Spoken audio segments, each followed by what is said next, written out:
Hello dear students, school to you YouTube channel में आपका स्वागत है, खैर मकदम है और वेलकम है। डियर स्टूडेंट्स, आज के इस वीडियो में हम हिंदी के वाक्य के प्रकार समझने वाले हैं, वाक्य के भेद समझने वाले हैं, जो बोर्ड के एग्जाम में आपको 2 नंबर के लिए पूछा जाता है। 2025 का बोर्ड का पेपर ये आपके सामने है और भाषा अभ्यास यानी आपके पेपर में तीसरा हिस्सा जो होता है व्याकरण का, उसमें ये आखिरी प्रश्न पूछा जाता है। इस तरह का ही प्रश्न आपको हिंदी के पेपर में देखने को मिलेगा। कैसे सवाल आता है? वाक्य भेद तथा वाक्य परिवर्तन, यानी जुमलों की किस्में पहचानो और वाक्य को परिवर्तन करो। अब ये 2025 का क्वेश्चन है। इसमें निम्नलिखित वाक्य का रचना के आधार पर भेद पहचान कर लिखिए। एक प्रश्न होता है, यानी क्या बोल रहा है कि रचना के आधार पर इस वाक्य का कौन सा भेद है वो लिखो। और वाक्य पर दूसरा ही क्वेश्चन इस तरह का पूछा जाता है, निम्नलिखित वाक्य का अर्थ के आधार पर दी गई सूचना अनुसार परिवर्तन कीजिए। यानी जो नीचे वाक्य दिया हुआ है और ब्रैकेट में जिस तरह की सूचना दी हुई है उसके हिसाब से हमें जुमला परिवर्तन करना है, चेंज करना है। मतलब ये कि एक ऊपर तो हमें पहचानना है और नीचे हमें क्या करना है, चेंज करना है। इसी तरह ये 2023 का पेपर है, उसी तरह का क्वेश्चन है, वाक्य भेद तथा वाक्य परिवर्तन। सवाल कैसा आएगा? निम्नलिखित वाक्य का रचना के आधार पर, किसके आधार पर? रचना के आधार पर भेद पहचान कर लिखिए। रचना यानी बनावट। और उसके नीचे वाला क्वेश्चन होता है, निम्नलिखित वाक्य का अर्थ के आधार पर दी गई सूचना के अनुसार परिवर्तन कीजिए।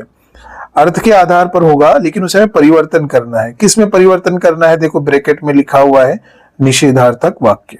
तो ये दोनों चीजें अभी हम इसी वीडियो में समझने वाले हैं एग्जाम्पल के थ्रू। ठीक है, तो सबसे पहले हम रचना के आधार पर समझ लेते हैं। आपको पता है कि वाक्य के 2 तरह के भेद हैं, एक तो रचना के आधार पर, एक तो अर्थ के आधार पर।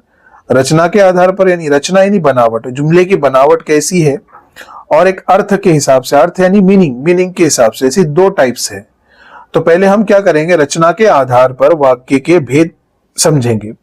जो बनावट है जुमले की, रचना है, रचना समझ लो किसी लड़की का नाम है रचना, तो उसके 3 भाई है, वो रचना के 3 भाई है। कौन से भाई है? सरल वाक्य, संयुक्त वाक्य और मिश्र वाक्य। ये याद रखो, रचना किसी लड़की का नाम है, उसके 3 भाई है, सरल वाक्य, संयुक्त वाक्य और मिश्र वाक्य। ये तीनों में से आपको एक लिख देना है, 1 नंबर मिल जाएगा। बहुत इजी है। बस किस तरह से लिखा जाता है यहां पर देखो। ठीक है, अब यहां पर सबसे पहले हम देखेंगे कि सरल वाक्य। सरल वाक्य किसे बोला जाता है? बहुत इजी बात है कि इसमें एक ही कर्ता यानी एक ही सब्जेक्ट होता है और एक ही वर्ब होता है। जैसे मिसाल के तौर पर राम स्कूल जाता है और बच्चे मैदान में खेल रहे हैं। इसमें जो राम है सब्जेक्ट है और जाता है जो है वो वर्ब है, क्रिया है। यानी एक क्रिया और एक ही कर्ता होगा, इसमें दूसरा नहीं होगा। इसलिए सरल वाक्य, जिसका मतलब होता है साधारण वाक्य यानी सिंपल सेंटेंस, है ना। और इसको पहचानने की इजी ट्रिक क्या है? एक ही क्रिया होती है, एक ही वर्ब होता है और जोड़ने वाले शब्द इसमें नहीं होते, जैसे और, तथा, एवं, ऐसे। तो समझ गए, सरल वाक्य यानी सादा वाक्य किसे बोला जाता है। नहीं समझा तो रिवाइज करो और उसको समझ लो अच्छी तरह से। अब रचना का दूसरा भाई का नाम है संयुक्त वाक्य, यानी उसकी दूसरी टाइप कौन सी है? संयुक्त वाक्य, जिसे हम उर्दू में बोलते हैं मुरक्कब जुमला। अब इसमें इसकी तारीफ क्या होगी? 2 या 2 से अधिक सरल वाक्य जुड़े होते हैं। हमने ऊपर देखे ना सरल वाक्य, तो वहां पर एक ही जुमला होता है, लेकिन यहां पर क्या हो जाते हैं? 2 हो जाते हैं और किसी शब्द से जुड़ जाते हैं। मिसाल के तौर पर, राम स्कूल गया और शाम घर पर रहा। देखो ऊपर जो हमने सेम सेंटेंस देखे थे, राम स्कूल जाता है, लेकिन यहां पर राम स्कूल गया एक सरल वाक्य हो गया और शाम घर पर रहा दूसरा सरल वाक्य रहा। लेकिन इसके बीच में क्या हुआ? और आ गया, जिसकी वजह से क्या हो गया? संयुक्त वाक्य हो गया, यानी मुरक्कब जुमला हो गया। उसके बाद दूसरा उदाहरण देखो, उसी के नीचे दिया हुआ है, मैं पढ़ना चाहता था लेकिन समय नहीं मिला। इसमें 2 सरल वाक्य है, मैं पढ़ना नहीं चाहता था, समय नहीं मिला, यानी 2 जुमले हैं लेकिन दोनों एक दूसरे के मोहताज नहीं है।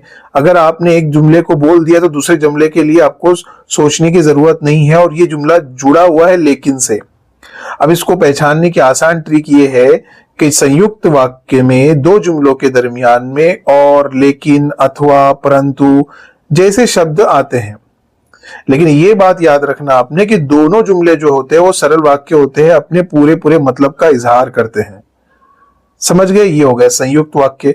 अब रचना के आधार पर, यानी रचना का जो तीसरा भाई है उसका नाम है मिश्र वाक्य, यानी रचना के आधार पर जो तीसरा टाइप है वो मिश्र वाक्य है, जिसे उर्दू में हम मखलूत जुमला कहते हैं।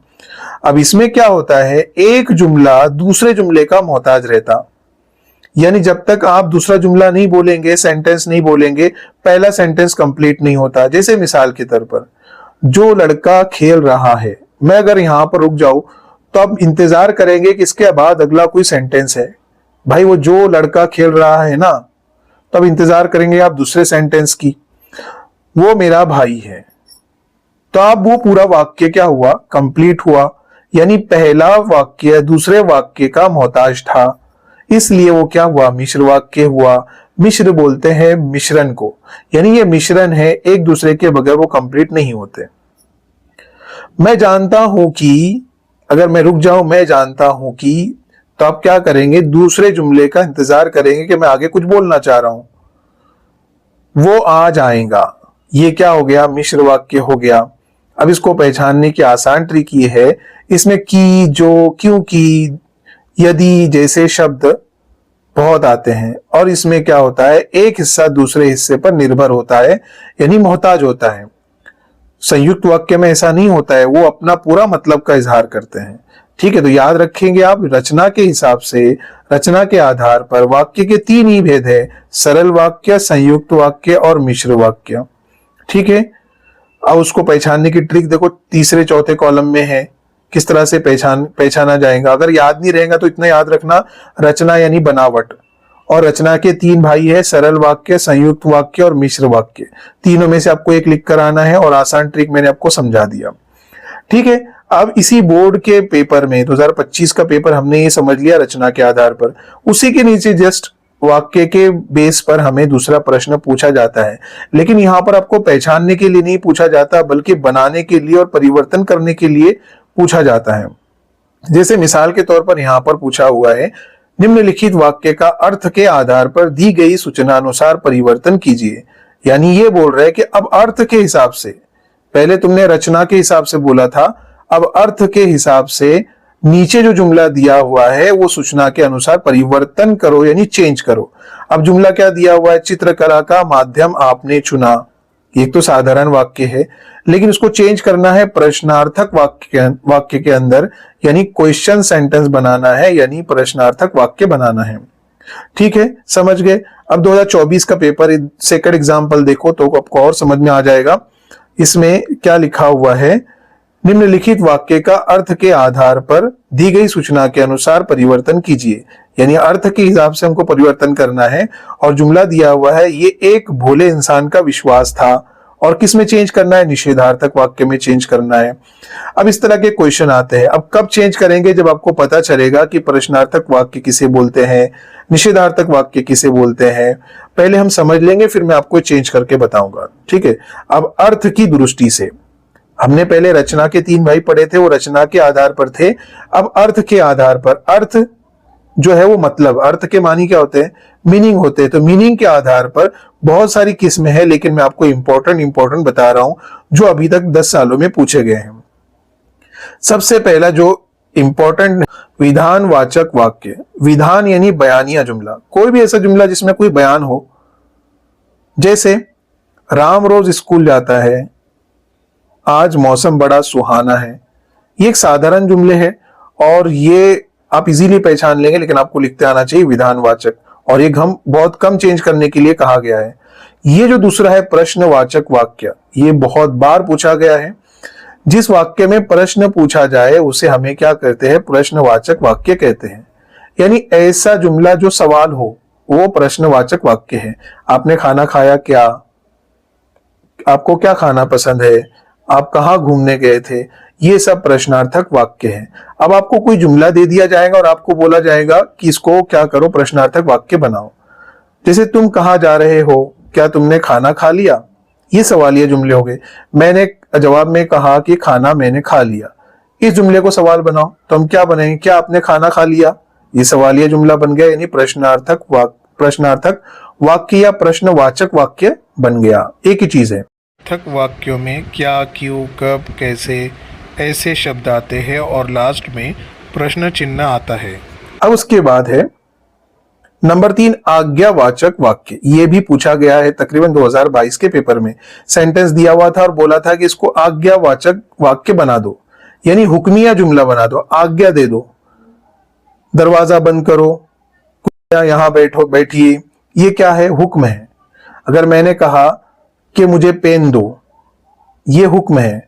2 गिलास पानी ला कर दो, ये हुक्म है। वेटर से हम बोलते हैं कि कचौरी ला कर दो, ये हुक्म है, ये आज्ञावाचक वाक्य है। जैसे मैंने कहा, एक जुमला मैं आपको कहता हूं कि राम को टिकट बना लेना चाहिए, तो ये चाहिए सजेशन है, लेकिन आप इसको हुक्मिया जुमला बना दो, आज्ञावाचक बना दो, तो राम टिकट बना लो या राम टिकट बना दो, ये आज्ञावाचक वाक्य हो गया, यानी हुक्मिया जुमला हो गया। ठीक है, याद रखेंगे, प्रश्नवाचक वाक्य और आज्ञावाचक वाक्य बहुत इंपॉर्टेंट है। अब ये चौथा है विस्मयादि बोधक वाक्य। इसको बोला जाता है विस्मयार्थक वाक्य भी बोला जाता है। विस्मयार्थक यानी एक्सक्लेमेटरी, ठीक है, एक्सक्लेमेटरी वाला जो सेंटेंस होता है, जिसे हम उर्दू में फजाइया जुमला बोलते हैं, उसे कहते हैं विस्मयादि बोधक वाक्य। जिस वाक्य में आश्चर्य, खुशी, दुख आदि भाव प्रकट होते हैं, यानी हम किसी जुमले में एहसास, जज्बात, गम, खुशी का इजहार करते हैं, उसे हम क्या बोलते हैं, विस्मयादि बोधक वाक्य बोलते हैं, फजाइया जुमले बोलते हैं। जैसे मिसाल के तौर पर, वाह कितना सुंदर दृश्य है, अरे तुम यहां कैसे। देखो यहां पर जो एक्सक्लेमेटरी वाला निशान है, इससे हम इजीली पहचान सकते कि हम ये विस्मयादि बोधक वाक्य हैं। अगर पहचानने के लिए आ गया तो आप इजीली पहचान लेंगे, क्योंकि इसमें निशान है विस्मयादि बोधक वाक्य। अच्छा, ये लिखा हुआ किस तरह से वो भी दिख लो। अगर गलती से पहचानने के लिए आ गया, हजरत ने पहचान लिया कि विस्मयादि बोधक वाक्य है, लेकिन लिखते ही नहीं आ रहा है, तो फिर नंबर कैसे मिलेगा। इसलिए विस्मयादि बोधक वाक्य या विस्मयार्थक वाक्य, दोनों में से एक लिखे तो चलेगा। ठीक है, यानी जिसमें हम हैरत, खुशी, गम का इजहार करते हैं, उसे हम विस्मयादि बोधक वाक्य कहते हैं। और अच्छा, यहाँ पर आपको परिवर्तन करने के लिए आएगा, जैसे दिया हुआ कितना सुंदर दृश्य है, इतना जुमला दिया हुआ रहेगा और बोला रहेगा आपको कि इसको विस्मयादि बोधक वाक्य में चेंज कर दो, तो हमें क्या करना रहेगा, वाह, और उसके आगे एक्सक्लेमेटरी का निशान लगाना पड़ेगा और फिर लिखना पड़ेगा कितना सुंदर दृश्य है। ठीक है, और अगर हमने सवाल बनाया, अरे तुम यहां कैसे, तो लास्ट में क्वेश्चन मार्क भी देना जरूरी है। अच्छा, एक और बात, प्रश्नवाचक वाक्य जब आप चेंज करेंगे तो वहां पर लास्ट में प्रश्नार्थक चिन्ह लगाना जरूरी है। बच्चे परिवर्तन तो कर लेते हैं, सवाल बना लेते हैं, लेकिन प्रश्न चिन्ह लगाते नहीं है। इसलिए याद रखना कि जब हम प्रश्नार्थक वाक्य चेंज करने के लिए हमको आएगा, तो हम प्रश्नार्थक वाक्य बनाएंगे और साथ में प्रश्न चिन्ह जरूर लगाएंगे। अब नंबर 5 पर है इच्छावाचक वाक्य। इच्छा यानी ख्वाहिश, ऐसा जुमला जिसमें किसी ख्वाहिश का इजहार किया गया हो या कामना का इजहार किया गया हो, तो उसे हम क्या कहते हैं, इच्छावाचक वाक्य कहते हैं। जैसे भगवान तुम्हें लंबी उम्र दे, तुम्हारा दिन शुभ हो, भगवान तुम्हारा भला करे, मैं चाहता हूं मेरा भविष्य अच्छा हो जाए। ऐसी बहुत सारे एग्जाम्पल जिसमें हम इच्छा व्यक्त करते हैं, यानी ख्वाहिश का इजहार करते हैं, उसे इच्छावाचक वाक्य कहते हैं। उसके नाम से ही पता चल रहा है, इच्छा यानी ख्वाहिश। ठीक है, संदेहवाचक वाक्य, ऐसा जुमला जिसमें शक हो, किसी काम के करने का शक हो, अनुमान लगाया जाता हो, जिस वाक्य में संदेह या अनुमान प्रकट हो, शायद ये आ जाए, हम बोलते शायद, हो सकता है वो घर पर हो, इसे हम क्या बोलते हैं, संदेहवाचक वाक्य बोलते हैं। इस बात को याद रखेंगे। निषेधार्थक वाक्य या फिर निषेधवाचक वाक्य बहुत इंपॉर्टेंट है। जिस वाक्य में नकार या ना बोलना हो, जैसे मैं आज स्कूल नहीं जाऊंगा, वो काम नहीं करेगा, ये काम करना अच्छी बात नहीं है, ऐसे हजारों जुमले जिसमें इनकार होगा। और इनकार किससे होता है, ना से होता है, नहीं से होता है, इंग्लिश में नो से होता है।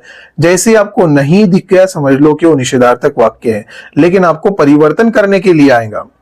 मैं आज स्कूल जाऊंगा, ऐसा दिया हुआ रहेगा और उसके आगे बोला जाएगा इसको निषेधार्थक वाक्य बनाओ, तो आप बोलेंगे मैं स्कूल नहीं जाऊंगा, नहीं डाल दिया, वो बन गया निषेधार्थक, यानी इनकारिया जुमला बन गया।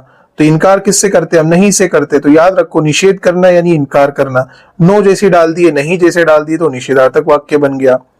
अब लास्ट वन है शर्तवाचक वाक्य। ये ज्यादा इंपॉर्टेंट नहीं है, लेकिन समझ लो, जिस वाक्य में शर्त प्रकट हो, कोई शर्त हम लगाते हैं, यदि तुम मेहनत करोगे तो सफल हो जाओगे, अगर इस तरह से ढूंढोगे तो मेल रद्द हो जाएगा। आपको बता रहा हूं कौन सा इंपॉर्टेंट है। प्रश्नवाचक वाक्य एक आपको परिवर्तन करने के लिए आएगा। आज्ञावाचक वाक्य, हुक्मिया जुमला आपको बनाने के लिए आएगा, बहुत इंपॉर्टेंट है। उसके बाद 7वें नंबर का पॉइंट है निषेधार्थक वाक्य यानी इनकारिया जुमला, ये इंपॉर्टेंट है। ये 3 जो जुमले हैं वो बहुत इंपॉर्टेंट है, इसलिए इसको समझ के जाओ। अच्छा, मैंने कहा था कि मैं आपको चेंज करके बताऊंगा। चलो, 2025 का पेपर है। अब यहां पर सवाल पूछा हुआ है, भाई निम्नलिखित वाक्य का अर्थ के आधार पर दी गई सूचना अनुसार परिवर्तन कीजिए। यानी हमें चेंज करना है, वो भी अर्थ के हिसाब से। चित्रकला का माध्यम आपने चुना। अब ये साधारण वाक्य उसे में बनाना है प्रश्नार्थक वाक्य में, यानी सवालिया जुमला बनाना है। तो हम क्या करेंगे, चित्रकला का माध्यम आपने क्यों चुना। हमने सिर्फ क्या लगाया, क्यों, और क्यों इस तरह से लिखा जाता है, वरना वो भी लिखते नहीं आएगा। क्यों इस तरह से लिखा जाता है, चुना के आगे हम फुल स्टॉप निकाल के वहां पर याद से क्वेश्चन मार्क डालेंगे, तो हमें आधा नंबर कटने से हम बच जाएंगे। तो जवाब क्या हुआ, चित्रकला का माध्यम आपने क्यों चुना और लास्ट में क्वेश्चन मार्क। ये लो 2023 का पेपर। और सवाल क्या पूछा हुआ है, निम्नलिखित वाक्य का अर्थ के आधार पर दी गई सूचना के अनुसार परिवर्तन कीजिए। ये एक भोले इंसान का विश्वास था। निषेधार्थक वाक्य बनाना है। निषेध करना यानी इनकार करना। मैंने कहा इनकार करने किससे करते, नहीं से करते, बस हमको इसमें नहीं डालना है। ये एक भोले इंसान का विश्वास नहीं था, बात खत्म, निषेध वाक्य बन गया हमारा। ठीक है, और उसके बाद ये 2022 का पेपर है। इसमें क्या बोला गया है, ताजगी महसूस होती है और हमें निषेधार्थक वाक्य बनाना है, यानी इनकारिया वाक्य बनाना है। मैंने कहा आपको कि 3 वाक्य बहुत इंपॉर्टेंट है, प्रश्नार्थक वाक्य, निषेधार्थक वाक्य, क्या आज्ञार्थक वाक्य। 4 चीजें अब याद रखो, इन 4 सेंटेंस में से आपको कोई एक आएगा। ताजगी महसूस होती है, अब इसे इनकारिया जुमला बनाना है, तो हमें इनकार किससे करते हैं, नहीं से करते हैं। निषेध किससे करते हैं, नहीं से करते हैं। हमें सिर्फ नहीं डालना है, ताजगी महसूस नहीं होती है, हो गया, निषेधार्थक वाक्य बन गया। ओके, मुझे उम्मीद है आपको समझ में आ गया होगा। अगर कुछ परेशानी जाती है तो आप कमेंट्स जरूर कीजिए, और डिस्क्रिप्शन में बहुत ज्यादा इंपॉर्टेंट लिंक दी हुई है, वो भी जरा चेक कर लीजिए। यदि अभी तक आपने हमारे school to you YouTube channel को सब्सक्राइब नहीं किया तो सब्सक्राइब कर लें, बेल आइकन को क्लिक कर लें ताकि आपको नए वीडियो की अपडेट मिल सके, और वीडियो को लाइक करना ना भूलें।